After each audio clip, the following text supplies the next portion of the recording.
ទស្សនៈកម្រងទស្សនៈល្អត្រូវទ្រាំនៅរឿងដែលអ្នកដតីទ្រាំមិនបានប្រសិនបើចង់ធ្វើកិច្ចការធំបើធ្ងន់ដាក់ចោលខ្លះទៅស្រារៀនបោះបង់ចោលរឿងស្មុគស្មាញខ្លះរៀនលះបង់ចិត្តហួងហើយខ្លះរៀនព្រមទៅមិនសូវកើតទុកខ្លាំងទោះរៀនដល់បណ្ឌិតតែបើនិយាយមិនចេះគិតក៏គ្មានអ្នកណាឲ្យតម្លៃដែរភ្លេចអ្វីភ្លេចបានតែហាមភ្លេចមនុស្សដែលគេជួយយើងនៅពេលដែលយើងដួលកុំនិយាយថាมันអាចប្រសិនបើ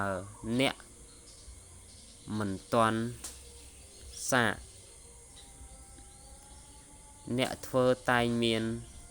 កំហុសអ្នកមិនចេះខុសគឺចាំតែថា